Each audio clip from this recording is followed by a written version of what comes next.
Rick Shade had mentioned in the comments he'd like to see how I do Boston Butts or pulled pork.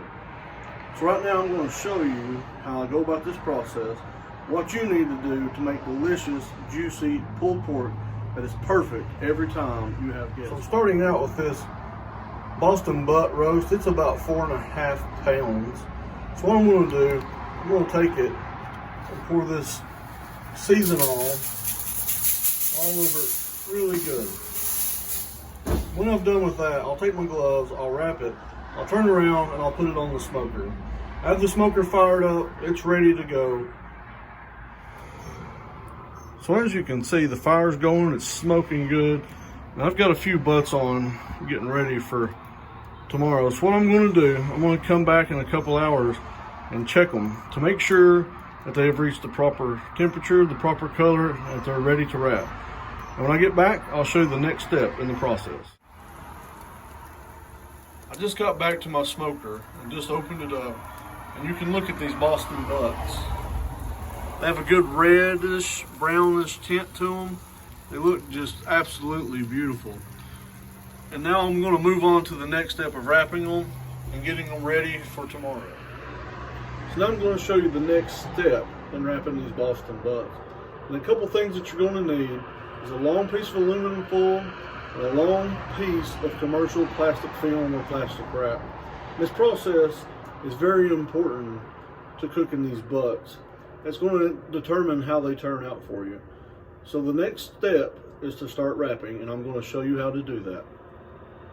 I want to show you the process of wrapping a Boston butt right now. You'll need a long piece of aluminum foil, like I mentioned earlier, and a long piece of commercial plastic wrap. I'm going to take the butt off the grill, put it dead smack in the middle of the plastic wrap and aluminum foil. I'm going to bring the plastic wrap up and over and tuck the edges up. After the wrap is cut, I'm going to take the butt and continue to roll it over and pull the edges in tight. We'll do the same process with the aluminum foil. We'll take the foil, wrap it over it, roll the butt, tuck the edges up, and pull them down tight. And you can see how tight that is on that butt. This is going to create a good seal for this thing to cook overnight. It's not going to allow any more smoke to come into it. And it's going to simmer in its own juices overnight. And in the morning, I'll come back out and I'll show you how to tell when this butt is actually done and what it looks like right before I serve it. I'm going to show you the technique I use to tell that this pork is done, ready to pull, ready to serve. As I grab one off the smoker, I'll squeeze it. It's real soft all the way around, it is ready to pull. You can also do this by sticking a thermometer into the middle of it. If it reaches 185 degrees, it is ready to pull. And next, I'll show you what this looks like when I'm ready to serve it. So I just got one of these Boston butts off the smoker, and you can see how good this thing looks. I just took it out of the aluminum foil, the plastic wrap, and it already tried to fall apart. So when you get it, you can tell if it's really, really tender by grabbing this little bone, or the shoulder bone,